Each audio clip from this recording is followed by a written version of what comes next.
Welcome friends. मैं हूं आपके सामने गौरव मिगलानी। हम पढ़ रहे हैं 12th क्लास की अकाउंटेंसी और हमारा चैप्टर कंटिन्यू चल रहा है dissolution of A partnership firm, मतलब पार्टनरशिप फर्म का समापन की हम बात कर रहे हैं। तो इस वीडियो से पहले हमारी इसी चैप्टर के 21 वीडियोस अपलोड हो चुकी हैं और ये हमारा वीडियो नंबर 22 है। इस वीडियो के अंदर हम जो टॉपिक डिस्कस करने जा रहे हैं, this is a very straight forward. इस टॉपिक को समझने से पहले हमको पीछे के जो बेसिक टॉपिक हैं वो समझने बहुत जरूरी हैं। उसके बाद ही आप ये क्वेश्चन बहुत अच्छे से समझ सकते हैं, क्योंकि इस क्वेश्चन के अंदर हमको स्ट्रेट फॉरवर्ड जर्नल एंट्रीज करनी है। मान लीजिए एसेट और लाइबिलिटीज हमने रियलाइजेशन अकाउंट में ट्रांसफर करके उनके अकाउंट्स हमने क्लोज कर दिए हैं। उसके बाद का जो काम है हमको डायरेक्टली जर्नल एंट्रीज के थ्रू करना है। तो मैं आपसे रिक्वेस्ट करना चाहूंगा कि अगर आपने पीछे वाली वीडियोस नहीं देखी हैं तो आप पहले वो वीडियोस देख लीजिए, उसके बाद ये टॉपिक समझना हमारे लिए और भी इजी हो जाएगा। तो आइए अब हम स्टेटमेंट की ओर बढ़ते हैं। तो ए और बी हमारे पास दो पार्टनर्स हैं, इनका रेशो है 2:1। Assets and liabilities are transferred to the realisation account.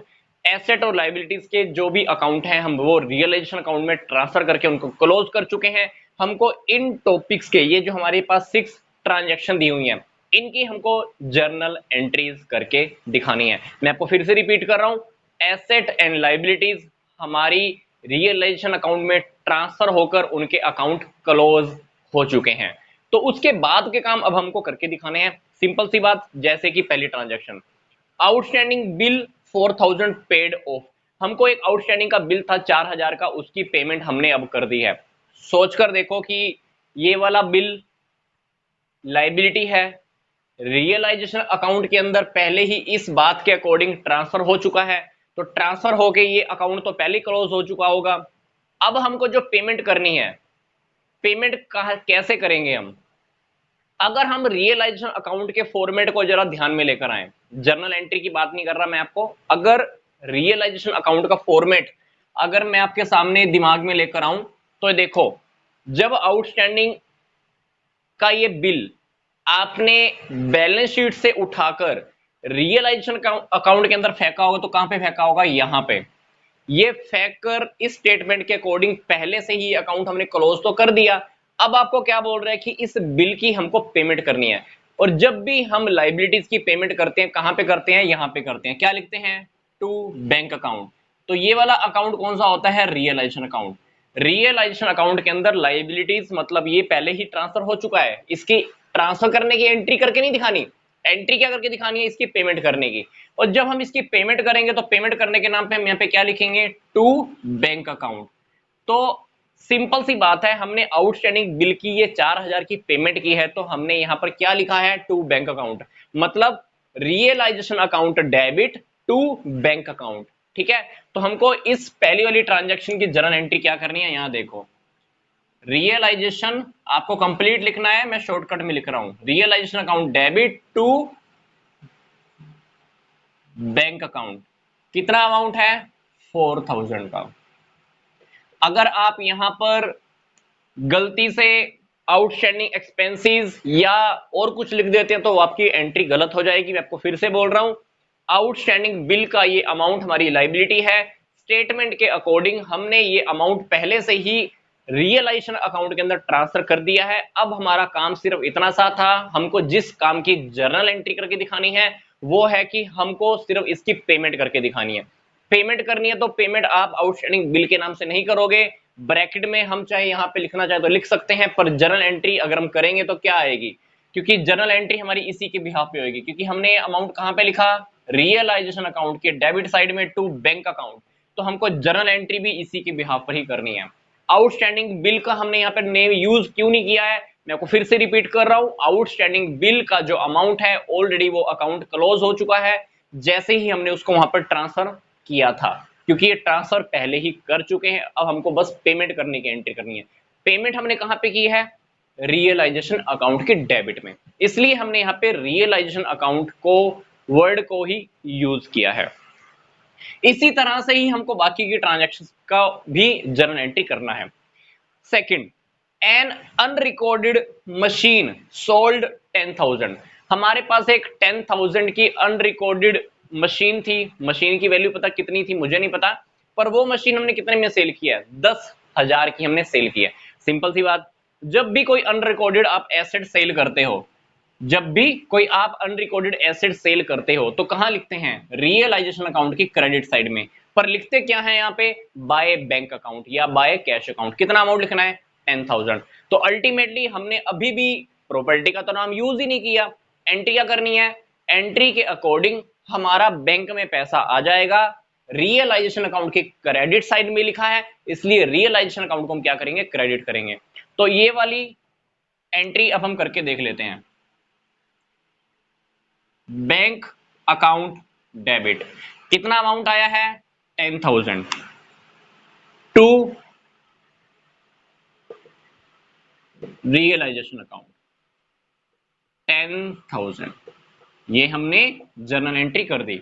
Bracket में आप नरेशन में लिख सकते हो बीइंग या अनरिकॉर्डेड मशीन या अनरिकॉर्डेड प्रॉपर्टी सोल्ड फॉर 10,000। ठीक है, अब हम चलते हैं थर्ड ट्रांजैक्शन की ओर।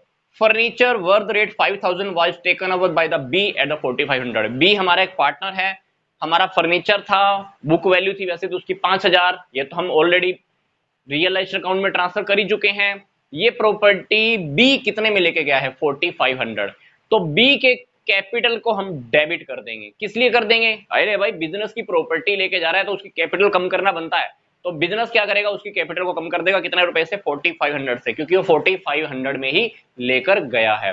तो जब भी कोई प्रॉपर्टी हम सेल करते हैं, यहां पे लिखते हैं, इसी तरह से कोई प्रॉपर्टी अगर कोई पार्टनर लेके जाता है तब भी हम यहां पर ही लिखते हैं। अगर इस प्रॉपर्टी की बात करें तो कौन लेके गया है, बी। अगर हम बी का यहां पर अगर रियलाइजेशन अकाउंट में लिखते तो क्या लिखते हैं, बाय बीज कैपिटल अकाउंट, कितना लिखते हैं, 5,500। इसी बात की अगर मेरे को जर्नल एंट्री करनी है तो सोचकर देखो, रियलाइजेशन अकाउंट की क्रेडिट साइड में लिखा है, तो इसका मतलब है कि डेबिट किसको करेंगे, बीज कैपिटल अकाउंट। तो थर्ड ट्रांजैक्शन की अगर मैं जर्नल एंट्री करूं तो क्या बनेगी, B's capital account debit to realisation account, कितना अमाउंट में है, 4,500। ठीक है, इसके बाद हमको नेक्स्ट ट्रांजैक्शन की ओर देखना है। नरेशन में आप लिख सकते हो property of the 5,000 taken away by the B at the rate of the 4,500। ठीक है, नरेशन में हम क्लियरली लिख सकते हैं। नेक्स्ट देखिए, एडवर्टाइजमेंट के सस्पेंस अकाउंट है बैलेंस शीट के अंदर 3,000 के। सिंपल सी बात, मैंने आपको पीछे वाली वीडियोस के अंदर काफी बार बताया है, हमारे पास जो अनडिस्ट्रीब्यूटेड प्रॉफिट होते हैं या अनडिस्ट्रीब्यूटेड लॉसेस होते हैं वो क्या करते हैं, पार्टनर्स अपने रेशो में डिवाइड कर लेते हैं। तो एडवर्टाइजमेंट सस्पेंस अकाउंट, इससे इन फ्यूचर में कुछ मिलने तो वाला है नहीं, और वैसे भी फर्म के बंद होने का टाइम है, तो क्या करेंगे, इस 3,000 को दोनों पार्टनर्स में डिवाइड कर देंगे, दोनों पार्टनर की कैपिटल अकाउंट क्या हो जाएगी, डेबिट हो जाएगी। क्योंकि advertisement suspense account balance sheet के अंदर आपको एसेट साइड में शो हो रहा होता है। तो 3,000 को जब आप डिवाइड करोगे तो दोनों पार्टनर की कैपिटल अकाउंट में से आप काट लो। 3,000 का 2/3 करोगे तो ए को मिल जाएगा 2,000, बी को मिल जाएगा 1,000। तो हम जनरल एंट्री क्या करेंगे, as capital account debit, B's capital account debit to advertisement suspense account, कितना रुपया है, 3,000। तो 2,000 ए के डेबिट और 1,000 बी का डेबिट, 2,000 और 1,000। ठीक है, ये एडवर्टाइजमेंट सस्पेंस अकाउंट है, इसको हम कभी भी वैसे भी रियलाइजेशन अकाउंट में हम नहीं लिखते हैं। तो ये वाली आइटम रियलाइजेशन अकाउंट में ट्रांसफर आपकी नहीं हुई होगी, क्योंकि पीछे टर्म्स एंड कंडीशंस है हमारे रियलाइजेशन अकाउंट के अंदर। कुछ चीजें हम ऐसी हैं जो रियलाइजेशन अकाउंट में हम ट्रांसफर नहीं करते हैं और कुछ चीजें हम ट्रांसफर कर देते हैं।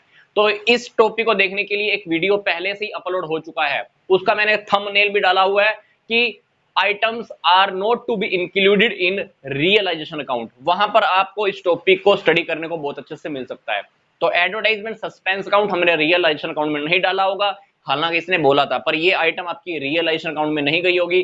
बट हमने क्या करना है, इसको दोनों पार्टनर्स में 2:1 में ट्रांसफर करके इस अकाउंट को क्लोज कर देना है, क्योंकि ये लॉस होता है। नेक्स्ट देखिए, मिसिज बीज लोन 10,000 पे, मिसिज बी से, बी की वाइफ से फर्म ने लोन लिया हुआ था, उसकी पेमेंट कर दी, उसकी पेमेंट ही तो की है ना हमने। अब जब लोन का अकाउंट तो हम पहले ट्रांसफर कर चुके होंगे, this is the third party loan. ये हो गई फर्स्ट पार्टी, फर्म होगी सेकंड पार्टी, और ये होगी आउटसाइड की पार्टी। बी और ए का रिलेशन तो पार्टनर का है, फर्म के साथ है। अगर फर्म इन दोनों के अलावा किसी से लोन लेती है तो वो होती है आउटसाइड पार्टी। तो जब आपने मिसिज बी के लोन को ट्रांसफर किया होगा तो ट्रांसफर तो पहले ही हो चुकी होगी लायबिलिटी, अब हमने क्या किया, सिर्फ इसकी पेमेंट किया।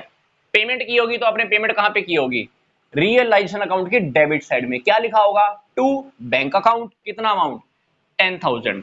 तो सिंपल सी बात है, एंट्री यही की यही हो जाएगी, realisation account debit to bank account.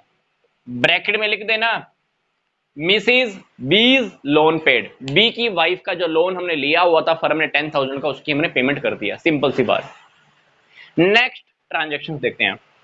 Creditors paid 20,000 in the full settlement of their account of 22,000। Creditors को हमने 22,000 रुपए देने थे।